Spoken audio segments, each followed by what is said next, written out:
প্ৰধানমন্ত্ৰী আৱাস গৃহ যোজনা সুন্দৰকৈ নিৰ্মাণ কৰাৰ বাবে এগৰাকী যুৱতীক ৰাষ্ট্ৰপতি ভৱনৰ পৰা জনাইছে আমন্ত্ৰণ। ইয়াকে লৈ এতিয়া যুৱতীগৰাকী আনন্দিত আৰু উৎফুল্লিত হৈ পৰিছে। মই বৰ্তমান শোণিতপুৰ জিলাৰ ৰঙাপাৰাৰ ১ নং ৱাৰ্ডত উপস্থিত আছোঁ। যিটো ঘৰ প্ৰধানমন্ত্ৰী আৱাস গৃহ ঘৰটো অতি সুন্দৰকৈ নিৰ্মাণ কৰিছে, সেই ঘৰটোৰ বাসগৃহতে মই উপস্থিত আছোঁ। মই প্ৰথমে ঘৰটোৰ পৰিৱেশটো দেখুৱাই লৈছোঁ। এই ঘৰটো সুন্দৰভাৱে নিৰ্মাণ কৰাৰ বাবে আৰু ফুলনিৰে এক সুন্দৰ পৰিৱেশ গঢ়ি তোলাৰ বাবে ৰাষ্ট্ৰপতি ভৱনৰ পৰা এই পত্ৰখন ইতিমধ্যে তেওঁৰ হাতত অৰ্পণ কৰিছে আৰু তেখেত আজি আনন্দিত আৰু উৎফুল্লিত। 2022 আৰু 23 বৰ্ষত ৰঙাপাৰা পৌৰসভা কাৰ্যালয়ে এই প্ৰধানমন্ত্ৰীৰ আৱাস গৃহ আঁচনি তেখেতে লাভ কৰিছিল, যিটো অমৃতা চেত্ৰী নামৰ যুৱতীগৰাকী। এই যুৱতীগৰাকীয়ে গৃহটোৰ ধন লাভ কৰাৰ পাছত অতি সুন্দৰভাৱে নিৰ্মাণ কৰাৰ বাবেই তেখেতক আজি ৰাষ্ট্ৰপতি কাৰ্যালয়ৰ পৰা তেখেতক এখন পত্ৰৰে আমন্ত্ৰণ জনাইছে। অহা 26 জানুৱাৰী অনুষ্ঠিত হ'বলগীয়া গণৰাজ্য দিৱসক তেখেতক আমন্ত্ৰণ জনাইছে, যি অনুষ্ঠানত তেখেতে অংশগ্ৰহণ কৰিব। কিহৰ কাৰণে আজি পত্ৰখন দিলে আৰু এই অনুষ্ঠানটো কেতিয়া অনুষ্ঠিত হ'ব? হয়, আমি ডাক বিভাগৰ ফালৰ পৰা আজি আমি এই পত্ৰখন পোনে পোনে তেজপুৰ প্ৰধান ডাকঘৰৰ পৰা আমি ৰঙাপাৰালৈ আহিছোঁ এই পত্ৰখন প্ৰেৰণ কৰিবলৈ।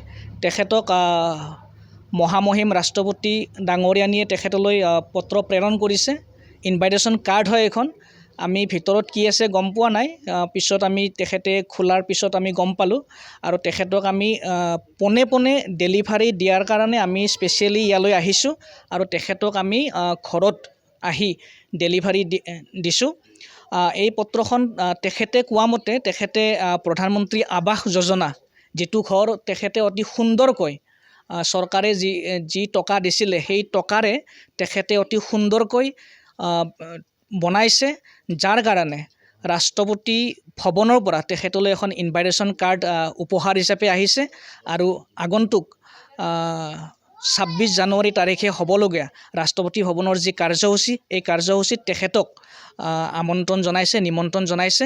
এই চেগতে মই ডাক বিভাগৰ ফালৰ পৰা তেখেতক আন্তৰিক অভিনন্দন আৰু শুভেচ্ছা জ্ঞাপন কৰিছোঁ।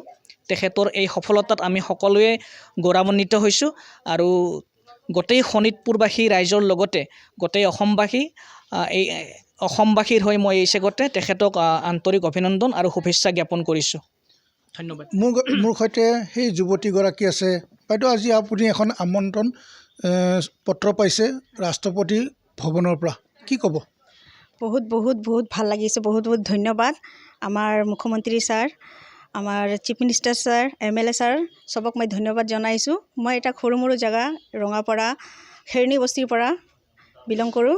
তো মই ইমান সৰু মৰু ঘৰ বনাইছোঁ। মই ভাবাই নাছিলোঁ যে মই ইমান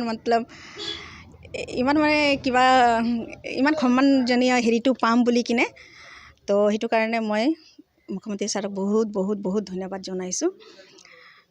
এতিয়া 23 তাৰিখে আপুনি যাব তাতে? মোৰ ইয়াৰ পৰা 25 তাৰিখে টিকেট আছে চাগে, 26 তাৰিখে এটেণ্ড হ'ব লাগিব ৰাষ্ট্ৰপতি ভৱনত। হয়, তেখেতে জনাইছে যে অহা 26 জানুৱাৰীত অনুষ্ঠিত হ'বলগীয়া যি গণৰাজ্য দিৱস, এই গণৰাজ্য দিৱসত তেখেতে অংশগ্ৰহণ কৰিব আৰু অহা 25 জানুৱাৰীত তেখেতে এই ৰঙাপাৰা অঞ্চলৰ পৰা তেখেতে ৰাওনা হ'ব। এগৰাকী যুৱতীয়ে অতি সুন্দৰভাৱে এটা ঘৰ নিৰ্মাণ কৰাৰ বাবে আজি তেখেতক উপহাৰ হিচাপে ৰাষ্ট্ৰপতি ভৱন কাৰ্যালয়লৈ আমন্ত্ৰণ জনাইছে। এই সুযোগ অৱশ্যে কোনো লাভ কৰিবলৈ কেতিয়াবা সক্ষম নহয়, কাৰণ যি সময়ত প্ৰধানমন্ত্ৰী আৱাস গৃহ যোজনাৰ ব্যাপক অনিয়ম সংঘটিত হোৱাৰ ঘটনা সংঘটিত হৈছে, সেই সময়ত কিন্তু এই যুৱতীগৰাকীয়ে তেখেতে লাভ কৰা যি চৰকাৰী ধন, এই ধনেৰে অতি সুন্দৰভাৱে গৃহটো নিৰ্মাণ কৰাৰ বাবে আজি এই সন্মান তেখেতে অৰ্জন কৰিবলৈ সক্ষম হৈছে। ৰাষ্ট্ৰপতি ভৱনৰ কাৰ্যালয়ৰ পৰা এনেদৰে তেখেতে প্ৰশংসা পত্ৰ আৰু আমন্ত্ৰণ পত্ৰ লাভ কৰাৰ পাছত তেখেতে আজি আনন্দিত আৰু উৎফুল্লিত।